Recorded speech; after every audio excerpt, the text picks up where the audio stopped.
मुझ द्वारे थी ओ पंखीड़ा हसता मुखड़े जाजो रे, हसता मुखड़े जाजो रे।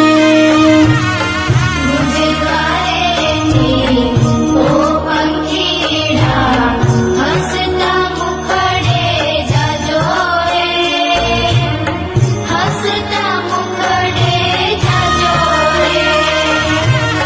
विदाय टाणे ओ पंखीड़ा गीत मधुरा गाजो रे, गीत मधुरा गाजो रे।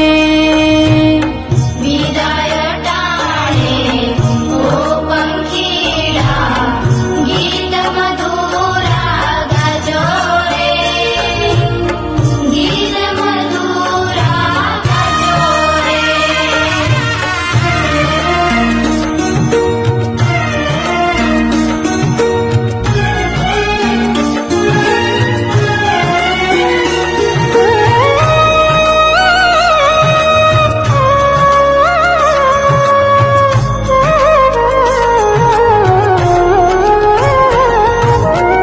पंखी मेड़ानी पाछे वातो आजे विखरवानी वेड़ा रे। શિક્ષક મંડળ અને મારા પ્રિય મિત્રોને ઉમેરવા નમ્ર. કહેવામાં આવે છે કે જીવનમાં કેટલીક ખાસ એવી જગ્યાઓ હોય છે જે ક્યારેય ભૂલાતી નથી અને અમારા માટે આ અમારી પ્રિય શાળા છે. આજે હું ઊભા રહીને બોલવું મારા માટે ખૂબ જ ભાવુક ક્ષણ છે, કારણ કે આજે અમારી વિદાયનો દિવસ છે. અહીં બે વાતો થઈ રહી છે કે થોડુંક દિલમાં દુઃખ છે અને ખુશી પણ છે. દુઃખ એ વાતનું કે અમારી પ્રિય શાળાને છોડીને જઈ રહ્યા છીએ, અને ખુશી એ વાતની કે હવે અમે અમારા જીવનના રસ્તે એક નવું ડગલું ભરી રહ્યા છીએ. અહીં શાળા એ એક શિક્ષિત થવાનું સ્થાન નથી, પરંતુ એ અમારી સુંદર યાદોનું ઘર છે. અહીં અમે માત્ર પુસ્તકોનું જ્ઞાન નથી મેળવ્યું, પણ શિસ્ત રાખવાનું, એકબીજાનું સન્માન કરવાનું, શાંતિ જાળવવાનું પણ શીખ્યા છીએ. અને મારા શિક્ષકો, તમે માત્ર અમે પાઠ્યપુસ્તકોનું જ જ્ઞાન નથી મેળવ્યું, પણ તેને અમને માર્ગ બતાવ્યો છે. તેમને દીવો બનીને માર્ગ બતાવ્યો, અંધકારમાં હતા ત્યારે પ્રકાશ આપ્યો. અમે તો માત્ર માટી જેવા હતા, પરંતુ તેમણે અમને સુંદર મૂર્તિ ઘડી. મારા પ્રિય મિત્રો, તમારી સાથે વિતાવેલા પળો અમને હંમેશા યાદ રહેશે.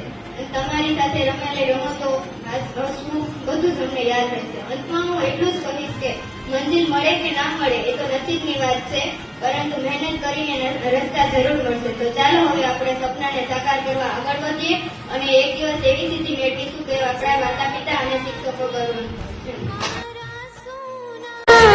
उपवन गाजी उठा रे, उपवन गाजी उठा रे। हैया तेरे डाड़े डाड़े सुंदर फूलड़ा खिल्या रे, सुंदर फूलड़ा खिल्या रे।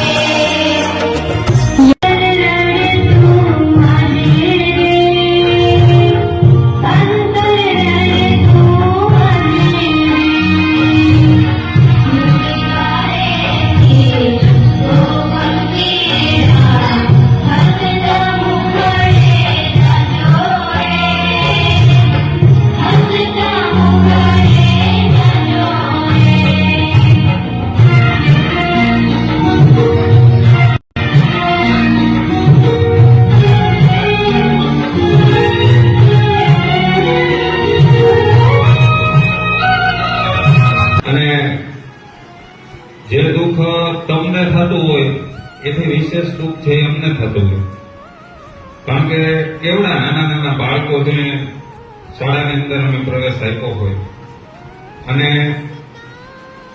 8-9 વર્ષ, હવે તો 9 વર્ષ થઈ ગયા, 9 વર્ષ સુધી આ બાળકો આ શાળાની અંદર ભણ્યા હોય. દરેક પ્રસંગોની અંદર એ અમારો હાથ બની અને પ્રસંગોને એને દીપાવ્યા હોય, શાળાનું નામ રોશન કર્યું હોય. અને એવા બાળકો છે એ શાળામાંથી વિદાય લઈએ તો કોઈને ન ગમે, પણ આપણે પહેલા જ કીધું એમ કે અહીંથી વિદાય આપશું ત્યારે જે આગળ વધવાના છે. એટલે આપણે એમને શુભેચ્છાઓ સાથે અને ખૂબ આનંદના ભાવ સાથે વિદાય આપીએ. અને બહેનો, એક સરસ મજાની પંક્તિ છે કે ન ધરા સુધી ન ગગન સુધી ન ઉન્નતિ ન પતન સુધી, બસ આપણે તો જવું હતું એકમેકના મન સુધી. કહેવાય છે ને કે આવું એ સંયોગ છે પણ જોવું નિશ્ચિત છે. બહુ ગહન અર્થ છે. પણ 1 થી 8 ધોરણ સુધી અહીંયા ભણ્યા એવા કેટલા છે? 1 થી 8 ધોરણ સુધી. સરસ. તો કાલોને યાતિ ભયમેવ યાતા. ઘણા એમ કે સમય વયો જાય, સમય વયો જાય. સમય ક્યાંય ન જાય, આપણે નીકળી જવાનું હોય છે. ભરતોરીનું મહાન સૂત્ર છે કે કાલોને યાતિ ભયમેવ યાતા. સમય ક્યાંય નથી જતો, આપણે નીકળી જવાનું હોય છે. અને વિદાય એ એક નવી શરૂઆત છે. અત્યાર સુધી હવે આ આચાર્યશ્રી તથા શિક્ષકગણ તથા મારા મિત્રો છો તમે બધા, બરાબર? આજે વિદ્યાર્થી નથી કર્યા, આજે હવે આપણે મિત્રો કહેવાય. હવે આજે તમે જયારે વિદાય લઈ રહ્યા છો, તમને ભલે દુઃખ હોય, તો મને ખુશી છે કે તમે નવા ધોરણમાં નવી સ્કૂલમાં જાઓ, નવા વિદ્યાર્થી મિત્રો મળશે, બરાબર? એની મને વધારે ખુશી છે કે અત્યાર સુધી ધોરણ 8 એટલે તમારું એક બાળપણ જ કહેવાય. તો એમાં તમે 8 ધોરણ સુધી આ સ્કૂલમાં ભણ્યા અથવા બીજી સ્કૂલમાં ભણ્યા, બધા શિક્ષકશ્રીઓમાં તમે ઘણું ચીજ થાય છો.